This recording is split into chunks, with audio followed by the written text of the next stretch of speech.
Salam yoldaşlar, bugün Azərbaycan dilindən, leksikologiya bölməsindən bəzi mövzuları izah edəcəyik.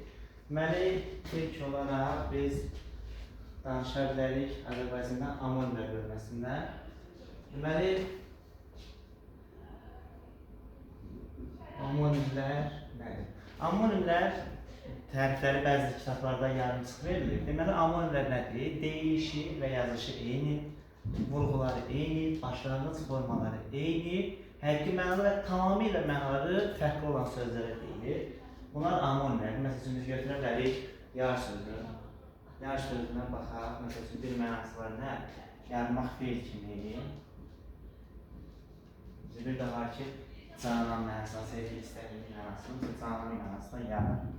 Baxırıq, deyiliş bir şey nasıl vurğu birləndir. Hər şey qaydasında, həqiqi mənada və tamam mənaları fərqlidir. Məsələn, biri yarmaq, nəyisə ikiyə yarmaq, biri isə canan, sevgisi, insan mənası. Görürük ki, tamam mənası fərqlidir. Məsələn, biz bunun yerinə yaza bilərik, şam sözü.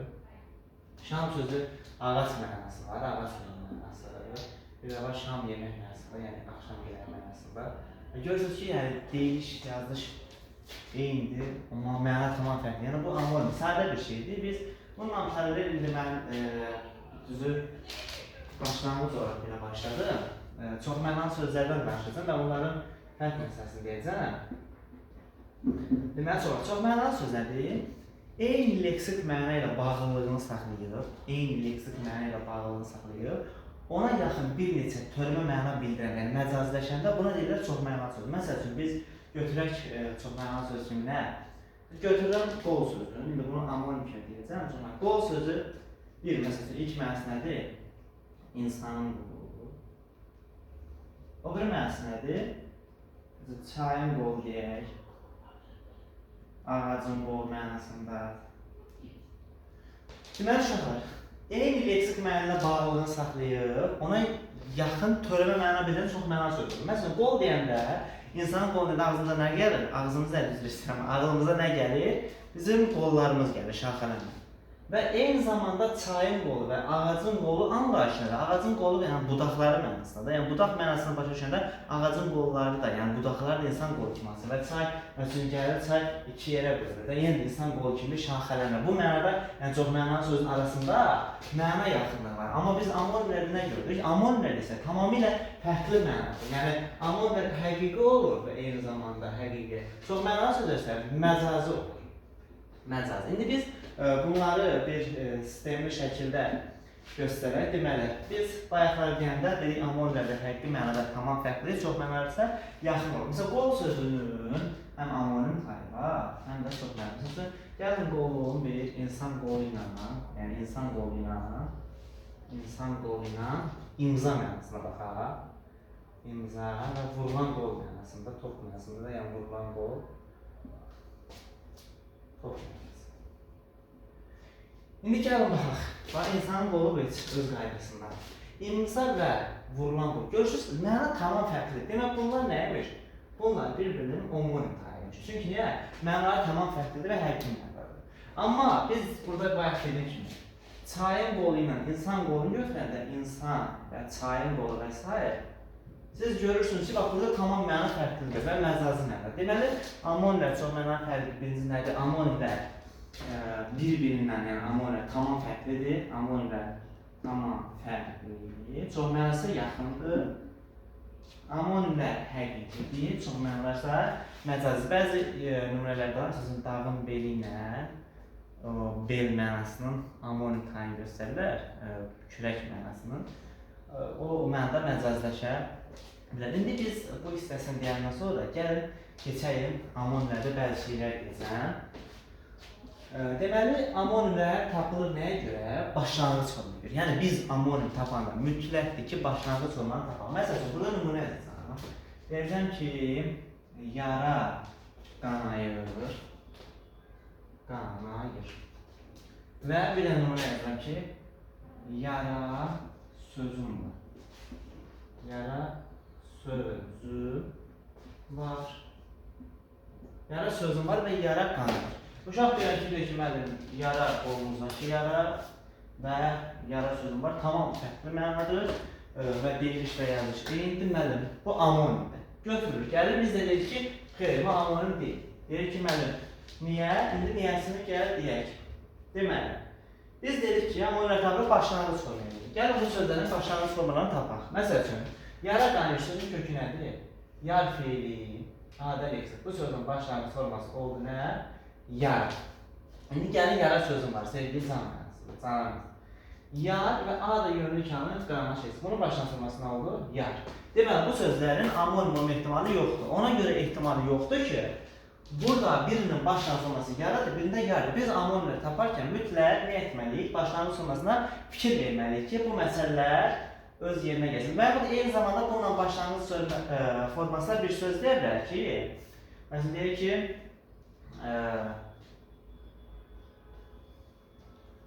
bizi bu günə salam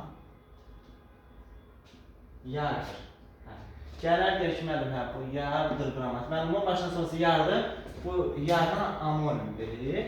Ancaq nəyə görə amonim deyil? Çünki biz demişdik ki, amonim deyiliş və yazılış eyni, başlanğıc forması eyni, məna tamam fərqli olsun. Bunun ikisi də eyni mənaya gəldiyinə görə məna eyniliyi var deyə artıq biz buna deyə bilmərik ki, bu amonim. Yəni bunlar amonim deyil. Və bir də bir qism sözlər var ki, onlar amonim sayılmır. Məsəl üçün biz nə deyək? Amograflar var, vurğusuna görə fərqlənən sözlər, amoformlar var, kökünə və başlanğıc formasına görə fərqlənən. Paronimlər var, səsləşməsinə görə eyniləşir, amma yazışı fərqli olur. Məsəl üçün, xeyirlə, xeyirdə, bilirsiniz, bunu hamı bilir.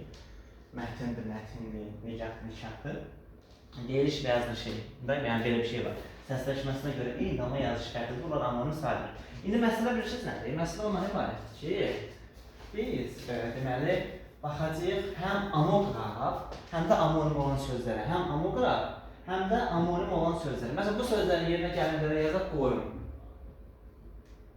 Qoyundur, düyündür və bir də nə idi? Alındır. Bunlar həm amonimdir, həm də amograf. Yəni, həm amonim sayıla bilər, həm də sayıla bilər. Baxaq. Gəlin görək, qoyun sözündə necə ola bilər? Biz qoyun sözünü ağuş, qucaq mənasını işlədiriksə, qucaq mənasında. Və bu arada qucaq sözünün kökü qucmaq beyzan və leksik şəkilçidir. Qoyun sözünün digər mənası heyvan mənasında olan qoyun var.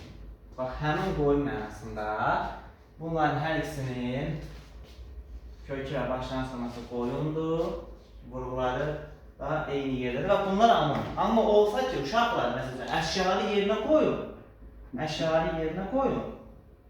Bunun həm vurğusu fərqlidir, həm də başlanğıc forması fərqlidir. Yəni bu söz bunlardan amonim deyil. Deməli, qoyun sözünün həm amonim versiyası var, həm də omograf versiyası var. İkinci söz də düyün sözdür. Düymə fiili var. Necə ki, düymə sözünün kökü var, düy. Bax, həmin düymə fiili, düyün vurmaq məsələsi istifadə edilir. Əgər olsa, deməli, toy düyün mənasında, bir də ki, bax, məsəl üçün, toy düyün sözünü yazaq. Toy mənasında, toy düyün mənasında ki, o düyün vurur, düyməkdən düyün. Bax, həmin o düyün vurmaq mənasında deyək belə, o həmin düyün vurmaq mənasında olanlar bizim amonim. Amma olsa ki, ipi, düyün, əmr şəklində. Bunun düyün vurğusu nə olacaq? Vurğusu fərqli olacaq. Deməli, orada vurğusu fərqli olacaq. Biz bayaq orada vurğu qoyuq, vurğu səhv düşür.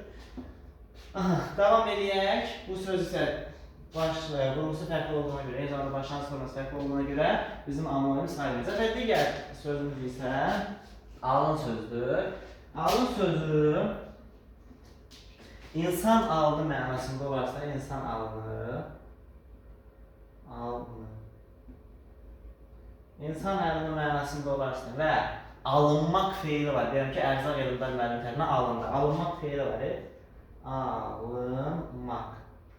Vurğusu burada olan. Onlar amonim sayılacaq. Amma nə olacaq? Əgər desəm gedin siz ərzaq alın formasında artıq vurğu düşəcək bura bizim omograf sayılacaq. Burası yəqin ki aydındır. Növbəti deməli biz baxırıq nəyə? Bizim qazanlı və əsər sözləri var. Qazan və əsər sözləri. Bu sözlərdə başlanğıc formları fərqləndiyinə görə nə olur? Bizim həm sayılmır, amonim olmur, həm də homoformdur, həm də amonim. Yəni bu mənim. Baxaq necə? Gəlin yazaq. Qazan sözünü yazaq. Hə. Bir mənası nədir bunun? Qazanmaq fiil.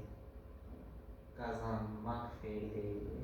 Bir mənası nədir? Yemək pişirdiyimiz qazan. Yemək pişirmək üçün mənası da belə deyil.